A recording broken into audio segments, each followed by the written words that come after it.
Hello friends, welcome to job fair channel. तो आज इस वीडियो में बात करने वाले हैं NABARD national bank for agriculture and rural development की तरफ से जो लेटेस्ट नोटिफिकेशन निकाली गई है उसके बारे में। यहाँ पर जो है असिस्टेंट मैनेजर की वैकेंसीज निकाली गई हैं। ग्रेड ए की ये वैकेंसीज हैं। RDDS और राजभाषा में ये वैकेंसीज निकाली गई हैं। असिस्टेंट मैनेजर की ये वैकेंसीज हैं। टोटल वैकेंसी जो है वो है आपकी 102 यहाँ पर टोटल वैकेंसी है असिस्टेंट मैनेजर की। नाबार्ड में ये वैकेंसीज हैं। ये एप्लीकेशन जो है फिलअप होना स्टार्ट होगी आपकी 27 जुलाई से 27 जुलाई जो है वहाँ से ये एप्लीकेशन फिलअप होना स्टार्ट हो गई है। और जो लास्ट डेट है इस एप्लीकेशन के लिए अप्लाई करने की वो है आपकी 15 अगस्त 2024 जो है वो इस एप्लीकेशन के लिए अप्लाई करने की आपकी लास्ट डेट है। 15 अगस्त 2024 तक आप जो है ऑनलाइन मोड से इस एप्लीकेशन के लिए अप्लाई कर सकते हैं। जो वैकेंसी आपकी नाबार्ड में असिस्टेंट मैनेजर की प्री एग्ज़ाम जो है फेज़ 1 प्री एग्ज़ाम जो है ऑनलाइन मोड से होगा आपका 1 सितंबर 2024 जो है वो इसकी डेट है। 1 सितंबर 2024 को आपका प्री एग्ज़ाम जो है वो कंडक्ट किया जाएगा। और मेंस एग्ज़ाम की अनाउंसमेंट जो है वो आपको नाबार्ड की वेबसाइट के ऊपर जो है मिल जाएगी। टाइम टू टाइम ये जो है आप नाबार्ड की वेबसाइट को चेक करते रहेंगे। यहाँ पर जो वैकेंसीज हैं आपकी 102, इन्हें जो है वो डिसिप्लिन और पोस्ट वाइज जो है डिवाइड किया गया है। जैसे असिस्टेंट मैनेजर RDBS में जर्नल में आपकी 50 टोटल वैकेंसी हैं, जिसमें 23 जो है अनरिजर्व कैटेगरी में है, 7 SC कैटेगरी के लिए रिजर्व है, ST के लिए 3 है, OBC के लिए 15 है और 5 वैकेंसी जो है वो EWS कैटेगरी में रिजर्व है। चार्टर अकाउंटेंट में आपकी 4 वैकेंसीज हैं, 2 वैकेंसी अनरिजर्व और 1 वैकेंसी OBC और 1 वैकेंसी EWS कैंडिडेट्स के लिए रिजर्व है। फाइनेंस में आपकी जो है 7 वैकेंसी हैं, जिसमें 3 वैकेंसी अनरिजर्व है, 1 vacancy SC, 1 vacancy ST, 1 vacancy OBC और 1 वैकेंसी EWS कैंडिडेट्स के लिए रिजर्व है। इसके अलावा कंप्यूटर इंफॉर्मेशन टेक्नोलॉजी में आपकी 16 वैकेंसी हैं, जिसमें 9 vacancy unreserved, 1 vacancy SC, 1 vacancy ST, 5 vacancy OBC candidates के लिए रिजर्व है। एग्रीकल्चर में आपकी 2 वैकेंसी हैं, 1 वैकेंसी अनरिजर्व और 1 वैकेंसी EWS कैटेगरी में रिजर्व है। नेक्स्ट वैकेंसी एनिमल हस्बेंड्री में है। एनिमल हस्बेंड्री में आपकी नेक्स्ट वैकेंसी है। यहाँ पर एनिमल हस्बेंड्री में टोटल 2 वैकेंसीज हैं। 1 वैकेंसी आपकी जो है वो अनरिजर्व कैटेगरी में है, 1 वैकेंसी आपकी जो है वो OBC कैटेगरी में है। नेक्स्ट वैकेंसी फिशरीज़ में है, 1 वैकेंसी है, 1 वैकेंसी जो है वो ST कैंडिडेट्स के लिए रिजर्व है। नेक्स्ट वैकेंसी फूड प्रोसेसिंग में है, 1 वैकेंसी है और ये 1 वैकेंसी OBC कैंडिडेट्स के लिए रिजर्व है। फॉरेस्ट्री में 2 वैकेंसी है, 1 वैकेंसी अनरिजर्व है, 1 वैकेंसी OBC कैंडिडेट के लिए रिजर्व है। Next vacancy plantation and horticulture में है, 1 वैकेंसी है, 1 वैकेंसी अनरिजर्व कैटेगरी में है। नेक्स्ट वैकेंसी जो है आपकी वो जियो इन्फॉर्मेटिक्स में है, 1 वैकेंसी है और ये 1 वैकेंसी OBC कैंडिडेट के लिए रिजर्व है। नेक्स्ट वैकेंसी डेवलपमेंट मैनेजमेंट में है, 3 टोटल वैकेंसी हैं, जिसमें 1 वैकेंसी जो है आपकी अनरिजर्व, 1 वैकेंसी ST और 1 वैकेंसी OBC कैंडिडेट्स के लिए रिजर्व है। नेक्स्ट वैकेंसी स्टैटिक्स में है, 2 टोटल वैकेंसी है, 1 वैकेंसी आपकी ST और 1 वैकेंसी EWS कैंडिडेट के लिए रिजर्व है। नेक्स्ट वैकेंसी आपकी जो है सिविल इंजीनियरिंग में है, 3 यहाँ टोटल वैकेंसी है, 1 वैकेंसी अनरिजर्व और 2 वैकेंसी जो है OBC कैंडिडेट्स के लिए रिजर्व है।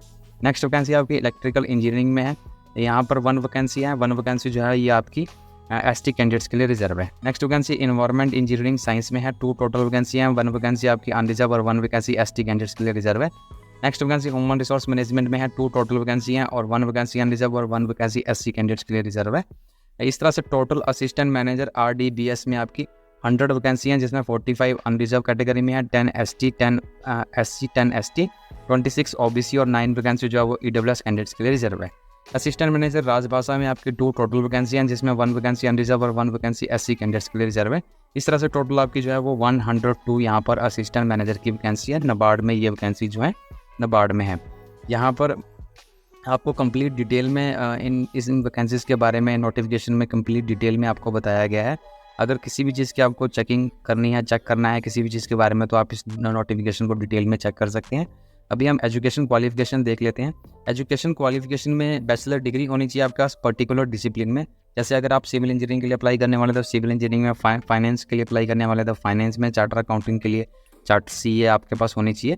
पर्टिकुलर डिसिप्लिन में आपके पास डिग्री होनी चाहिए किसी भी गवर्नमेंट रिकॉग्नाइज्ड यूनिवर्सिटी या इंस्टीट्यूट से, तभी आप इस एप्लीकेशन के लिए अप्लाई कर पाएंगे। अगर आप सिंपली हम बात करें जो असिस्टेंट मैनेजर ग्रेड ए में एकेडमिक क्वालिफिकेशन की बात करें जनरल कैटेगरी में, जिसमें 50 टोटल वैकेंसियाँ आपकी जनरल में, यहाँ पर बैचलर डिग्री होनी चाहिए किसी भी सब्जेक्ट में आपके पास किसी भी गवर्नमेंट रिकॉग्नाइज्ड यूनिवर्सिटी इंस्टीट्यूट से 60% मार्क्स के साथ। अगर आप SC, ST, PWBD कैंडिडेट्स हैं तो 55% मार्क्स के साथ। इसके अलावा या फिर आपके पास पोस्ट ग्रेजुएट डिग्री होनी चाहिए, MBA होना चाहिए, PGDM होना चाहिए 55% मार्क्स के साथ। अगर आप SC, ST कैटेगरी से बिलोंग करते हैं 50% मार्क्स के साथ। इसके अलावा CA, CS, ICWA या फिर PhD अगर आपने कर रखी है तब भी आप इस एप्लीकेशन के लिए अप्लाई कर सकते हैं जनरल कैटेगरी में, जनरल डिसिप्लिन में। नेक्स्ट वैकेंसी आपकी चार्टर अकाउंटेंट की है, बैचलर डिग्री होनी चाहिए किसी भी डिसिप्लिन में आपके पास किसी भी गवर्नमेंट रिकॉग्नाइज्ड यूनिवर्सिटी इंस्टीट्यूट से, साथ ही साथ ICAI institute of charter accountant के आप मेंबर होने चाहिए अकाउंट्स ऑफ इंडिया के। Member of ICAI must have been appointed on before 1/7/2024 से पहले आपकी अपॉइंटमेंट हो जानी चाहिए मेंबर के रूप में। नेक्स्ट वैकेंसी फाइनेंस में है। फाइनेंस में आपकी अगर क्वालिफिकेशन BBA फाइनेंसिंग बैंकिंग में होनी चाहिए, BMS फाइनेंस बैंकिंग में होनी चाहिए किसी भी गवर्नमेंट रिकॉग्नाइज यूनिवर्सिटी इंस्टीट्यूट से 60% मार्क्स के साथ। अगर आप SC/ST कैटेगरी से या PWBD कैटेगरी से हैं तो 5% मार्क्स के साथ। या फिर आपका PG डिप्लोमा होना चाहिए मैनेजमेंट फाइनेंस में, फुल टाइम MBA फाइनेंस में, MMS फाइनेंस में डिग्री होनी चाहिए आपके पास 55% मार्क्स के साथ। SC/ST कैटेगरी से हैं तो 50% मार्क्स के साथ किसी भी गवर्नमेंट रिकॉग्नाइज यूनिवर्सिटी इंस्टीट्यूट से आपके पास जो है डिग्री होनी चाहिए। इसके अलावा बैचलर ऑफ फाइनेंस या इन्वेस्टमेंट एनालिसिस में है 60% मार्क्स के साथ। रिजर्व कैटेगरी से हैं तो 55% मार्क्स का, तब भी आप इस एप्लीकेशन के लिए अप्लाई कर सकते हैं। Next vacancy computer information technology में है। 4 ईयर की बैचलर इंजीनियरिंग BE होनी चाहिए या फिर बैचलर ऑफ टेक्नोलॉजी होनी चाहिए आपके पास। Computer science, computer engineering, information technology, electronics and telecommunication, electronics and communication, electronics and instrumentation, data science, machine learning and artificial intelligence में किसी भी गवर्नमेंट रिकॉग्नाइज्ड यूनिवर्सिटी इंस्टीट्यूट से 60% मार्क्स का। रिजर्व कैटेगरी से हैं तो 55% मार्क्स के साथ। या फिर पोस्ट ग्रेजुएट डिग्री होनी चाहिए कंप्यूटर साइंस में, कंप्यूटर इंजीनियरिंग में, कंप्यूटर एप्लीकेशन में, information technology, electronics and telecommunication, electronics and instrumentation, data science, machine learning, artificial intelligence में 55% मार्क्स का। कैटेगरी से हैं तो 50% मार्क्स का। या फिर आप ग्रेजुएट होने चाहिए 60% मार्क्स के साथ। अगर SC/ST कैटेगरी से या PWBD कैटेगरी से हैं तो 55% मार्क्स के साथ। साथ ही साथ आपने जो है डिपार्टमेंट ऑफ इलेक्ट्रॉनिक्स और एक्रीडिएशन ऑफ कंप्यूटर कोर्स जो है DOEACC B लेवल का आपने जो है पास किया होना चाहिए, तभी आप इस एप्लीकेशन के लिए अप्लाई कर सकते हैं ग्रेजुएशन के साथ। एग्रीकल्चर के लिए अगर आप अप्लाई करने वाले हैं तो बैचलर डिग्री इन एग्रीकल्चर में होनी चाहिए आपके पास किसी भी गवर्नमेंट रिकॉग्नाइज्ड यूनिवर्सिटी इंस्टीट्यूट से 60% मार्क्स का। कैटेगरी से हैं तो 50% मार्क्स के साथ, 55% मार्क्स का। 2 ईयर का full time post graduate degree होनी चाहिए एग्रीकल्चर में, सॉइल साइंस या एग्रोनॉमी में, तब भी आप इस एप्लीकेशन के लिए अप्लाई कर सकते हैं। एनिमल हस्बेंड्री के लिए आपके पास bachelor degree in veterinary science animal husbandry में होनी चाहिए 60% मार्क्स के साथ। PWBD कैटेगरी 55% मार्क्स के साथ। या फिर पोस्ट ग्रेजुएट डिग्री होनी चाहिए वेटनरी साइंस में, एनिमल हस्बेंड्री में आपके पास, तब भी आप इस एप्लीकेशन के लिए अप्लाई कर सकते हैं। फिशरीज़ के लिए अप्लाई करने वाले हैं तो bachelor degree in fisheries science में होनी चाहिए किसी भी गवर्नमेंट रिकॉग्नाइज्ड यूनिवर्सिटी इंस्टीट्यूट से। या फिर पोस्ट ग्रेजुएट डिग्री होनी चाहिए फिशरीज साइंस में 55% मार्क्स के साथ किसी भी गवर्नमेंट रिकॉग्नाइज्ड यूनिवर्सिटी इंस्टीट्यूट से। फूड प्रोसेसिंग के लिए अगर आप अप्लाई करने वाले हैं तो बैचलर डिग्री इन food processing, food technology, dairy technology में आपके पास होनी चाहिए। या फिर पोस्ट ग्रेजुएट डिग्री होनी चाहिए आपके पास food processing, food technology, dairy technology में किसी भी गवर्नमेंट रिकॉग्नाइज्ड यूनिवर्सिटी इंस्टीट्यूट से। फॉरेस्ट्री के लिए अगर आप अप्लाई करने वाले हैं तो बैचलर डिग्री इन फॉरेस्ट्री में होनी चाहिए किसी भी गवर्नमेंट रिकॉग्नाइज्ड यूनिवर्सिटी इंस्टीट्यूट से। या फिर पोस्ट ग्रेजुएट डिग्री होनी चाहिए आपके पास फॉरेस्ट्री में 55% मार्क्स के साथ। प्लांटेशन और हॉर्टिकल्चर के लिए अप्लाई करने वाले हैं तो बैचलर डिग्री हॉर्टिकल्चर में होनी चाहिए आपके पास किसी भी गवर्नमेंट रिकॉग्नाइज्ड यूनिवर्सिटी से। पोस्ट ग्रेजुएट डिग्री होनी चाहिए हॉर्टिकल्चर में आपके पास। जियो इन्फॉर्मेटिक्स के लिए अगर आप अप्लाई करने वाले हैं तो बैचलर डिग्री इन जियो इन्फॉर्मेटिक्स में होनी चाहिए। या फिर post graduate degree in geo informatics में आपके पास होनी चाहिए। डेवलपमेंट मैनेजमेंट के लिए अप्लाई करने वाले हैं अगर आप तो बैचलर डिग्री इन social work, rural development, rural management, development studies, development management, development administration, economics, development economics में होनी चाहिए किसी भी गवर्नमेंट रिकॉग्नाइज्ड यूनिवर्सिटी या इंस्टीट्यूट से। Post graduate degree social work, rural development, rural management, development studies, development management, development administration, economics, development economics में अगर आपके पास है पोस्ट ग्रेजुएट डिग्री, तब भी आप अप्लाई कर पाएंगे। स्टैटिक्स के लिए अगर आप अप्लाई करने वाले हैं तो बैचलर डिग्री स्टैटिक्स में, मैथमेटिक्स इकोनॉमिक्स में, एक्रोमेट्रिक्स में, स्टैटिक्स एंड इन्फॉर्मेटिक्स में, अप्लाइड स्टैटिक्स में एंड इन्फॉर्मेटिक्स में किसी भी गवर्नमेंट रिकॉग्नाइज्ड यूनिवर्सिटी या इंस्टीट्यूट से। साथ ही साथ पोस्ट ग्रेजुएट डिग्री भी है अगर आपके पास इन डिसिप्लिन में, तब भी आप अप्लाई कर पाएंगे।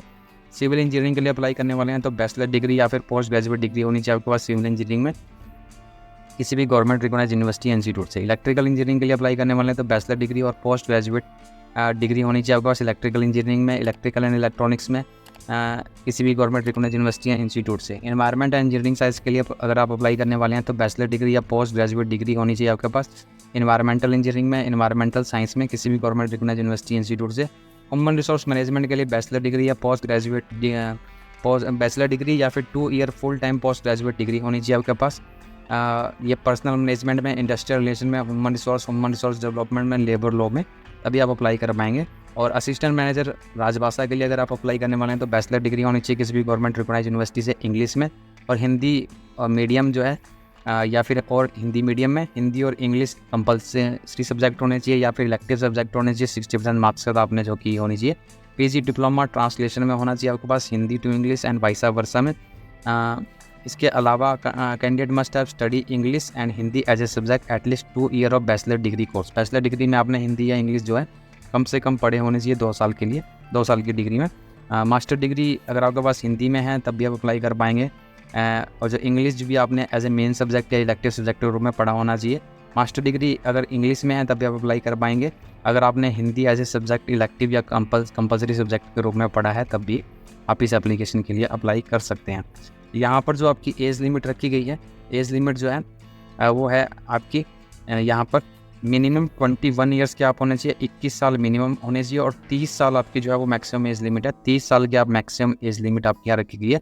अगर हम डेट ऑफ बर्थ की बात करें तो 2/7/1994 के बाद पैदा होने चाहिए और 1/7/2003 से पहले आप जो है वो पैदा हुए होने चाहिए, तभी आप इस एप्लीकेशन के लिए अप्लाई कर पाएंगे। अपर एज रिलैक्सेशन की बात करें तो ओबीसी कैंडिडेट्स को 3 ईयर की, SC ST कैटेगरी के कैंडिडेट्स को 5 ईयर की एज रिलैक्सेशन है।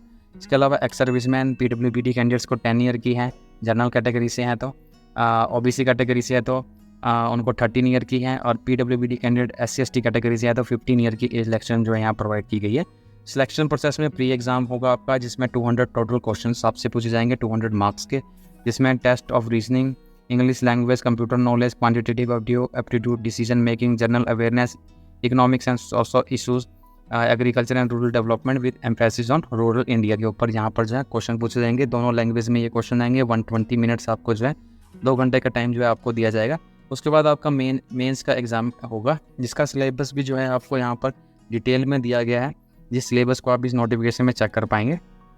जो यहाँ पर एप्लीकेशन फ़ीस आपकी रखी गई है, एप्लीकेशन फ़ीस है आपकी अगर आप SC ST PWBD कैंडिडेट्स हैं तब आपने 150 रुपीज़ एप्लीकेशन फ़ीस यहाँ पे करनी है, 150 रुपये आपने एप्लीकेशन फ़ीस पे करनी है अगर आप SC ST PWBD कैटेगरी से बिलोंग करते हैं। अगर आप OBC EWS और जनरल कैटेगरी से बिलोंग करते हैं तब आपने 850 रुपये जो है 850 रुपये एप्लीकेशन फ़ीस पे करनी है, जिसमें से 700 रुपये जो है वो एप्लीकेशन फ़ीस है और 150 रुपीज़ इंटीमेशन चार्जेस हैं। अगर आप स्टाफ मेंबर हैं तब आपने किसी भी तरह की कोई एप्लीकेशन फ़ीस यहाँ पे नहीं करनी है। इस नोटिफिकेशन का लिंक आपको डिस्क्रिप्शन बॉक्स में मिल जाएगा, वहाँ जाके आप कंप्लीट नोटिफिकेशन जो है चेक कर पाएंगे। तो इस एप्लीकेशन के लिए अप्लाई करने की लास्ट डेट जो है वो है आपकी 15 अगस्त। 15 अगस्त जो है वो इस एप्लीकेशन के लिए अप्लाई करने की आपकी लास्ट डेट है। नोटिफिकेशन का लिंक डिस्क्रिप्शन बॉक्स में है। तो आज की वीडियो में इतना ही। वीडियो अच्छा लगे तो लाइक, शेयर और चैनल को सब्सक्राइब जरूर करें अगर आप मेरे चैनल पर नए हैं तो thank you and have a nice day.